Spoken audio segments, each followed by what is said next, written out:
It is 2017. President Trump has just been inaugurated as the President of the United States of America.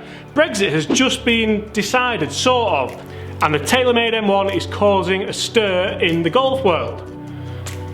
Now it's 2019. We've sort of decided Brexit, and President Trump is still in charge of the free world. We now have the Taylormade M5, which is causing a bit of a stir. But how much better is it? Let's find out, and let's do it now.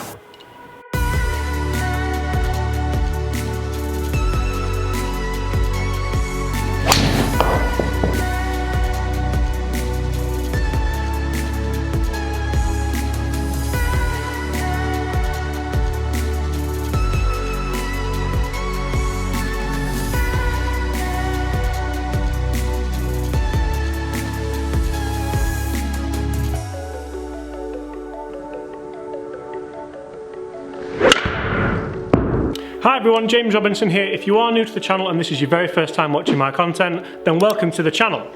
And please make sure you do consider smashing that subscribe button if you haven't already. Make sure to put the thumbs up if you are enjoying my content, and as always, I want you guys to comment below. Is anyone still using a Taylormade M1? Who graduated onto the M3? Is anyone bought an M5?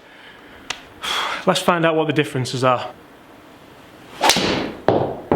First difference is obviously the aesthetics, the looks. When it first came out, the Taylormade M1 just took the world by storm. It looked fantastic, it looked amazing. We have the carbon back, we have the white top line, we have the little bits of lime green underneath for the detailing. And I must admit, if I had to choose one purely on aesthetics, sorry Mr. Taylormade designer, but I think you peaked at this one. One thing, however, I'm not a massive fan of with the M1 is how it kind of cuts in on top, so the black moulds into the white. It's not as bad as the initial original M1, where the moulding was really small and that acted as a bit of an alignment tool. I prefer kind of the top line of the M5 where it's just one straight line.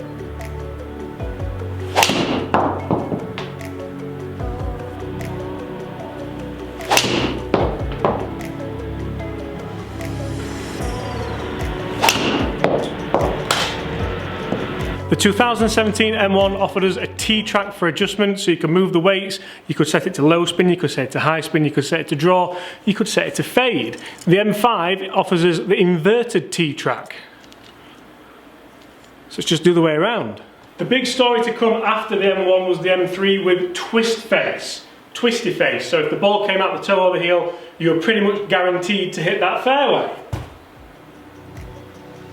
Yeah, it didn't work like that for me. I'm only joking, they didn't say you were guaranteed to hit the fairway, they just said it'd make it more likely.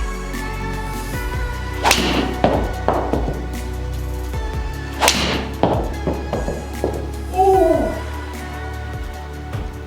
Can I put one of these back in the bag? That M5 is going to have its work cut out if it is going to beat this. I've hit a couple of really good shots with this. I'm going to look at the averages, but I'm also going to look at the longest shot, the longest drive it possibly gives me, within reason if it's in play or not. And obviously since the M3 model came out, we now have speed injected twist face, but I'll talk you through that in a minute. Oh, that is big!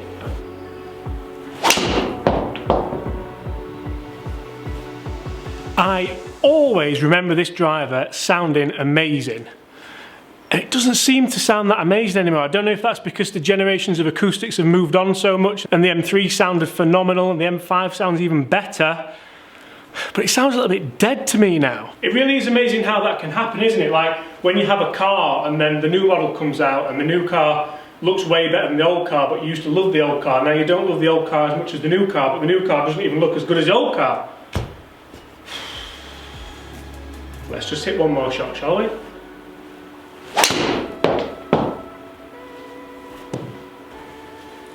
So, that is 10 shots hit with the 2017 Taylormade M1. And before we look at the numbers, I'm not going to look at the numbers yet, we're going to hit the M5, then we're going to look at the numbers, but I'd just like to say that the M1 represents the M5 and the M5 represents the M1 because I'm a moron and I've just hit 10 shots with the M1 under the banner of the M5. I will explain this more, but basically James is an idiot and that was the M1. So when we move on to the M1, that actually means the M5. I'll go through that at the end. So I'm going to keep the hazardous 6.5 shaft in it. I'm going to take it straight out of the M1 and I'm going to pop it into the M5. So we've now gone from the lime green detailing of the M1 to the blood orange detailing of the M5. There are a few more differences than that as well, but let's go through them. Same loft, same settings, same everything. And again, definitely prefer the looks of the M1.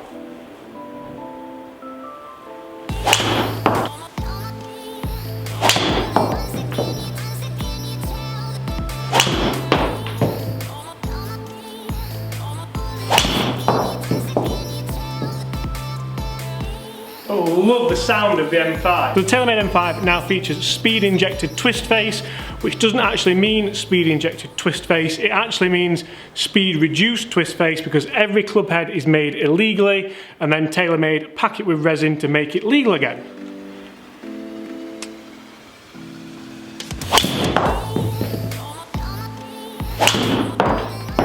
The M5 also features a much more matte style finish as opposed to the shiny finish that you get on the M1. That's going to be down to personal preference, which you like the look of or more. I do actually quite like the blood orange detailing around the back of the head for the M5. I think that looks fantastic.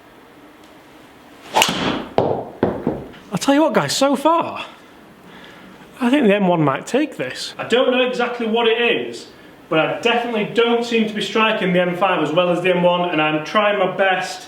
I don't know if I'm trying maybe too hard, but the M1 felt fantastic, and I don't seem to be swinging as good with the M5. Couldn't tell you why. Even that felt amazing. But the M1 went further. However, the dispersion with the M5 is definitely better. That's as good as I've got. And it's only 278.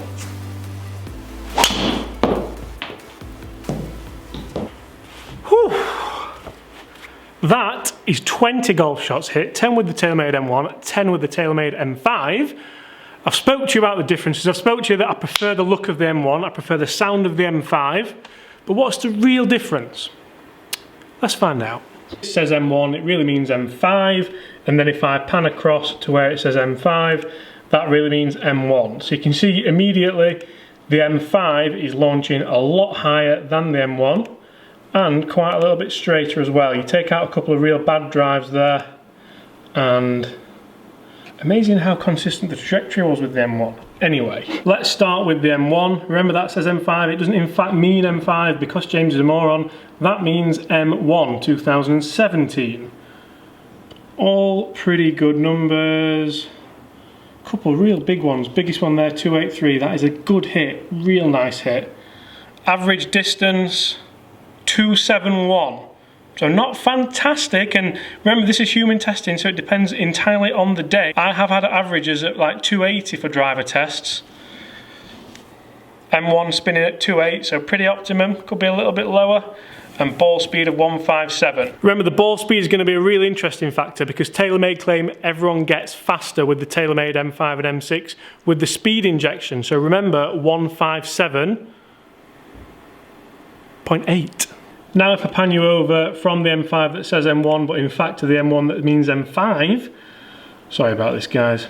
So remember this is the 2019 M5, longest shot number 10, 278. Average is 269, so 2 yards shorter than the 2017 M1. Ball speed less than the M1. And spin a little bit less, so it is spinning better.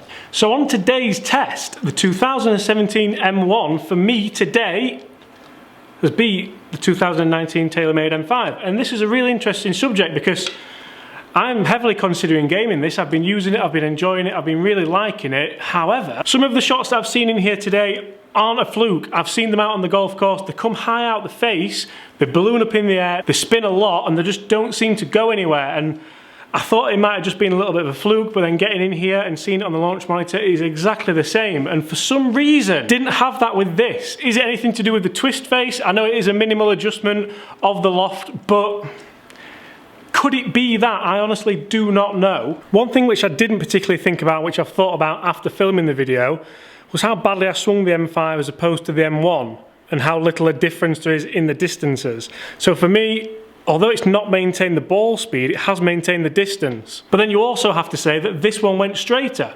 So for 2 yards, do you go with the one that goes straighter? Do you go for the 2 yards more? In fairness, I'm going to call those distances pretty exactly the same. Round it down to 270 and up to 270. And to be honest, it shows that I'm not swinging at my best today because my averages are around 275, 280. So I just love human testing. Guys, I've been James Robinson. I'm here at Huddersfield Golf Club. That was the 2017 M1 against the 2019 M5. Make your own mind of what you think. Make sure you go and test them. If you're using an M1, you're considering upping your game to an M5. Again, go and test them, see what you think. Go and have a fit-in. I'm going to try and to finish with, guys, I'm going to try and send one of these out there.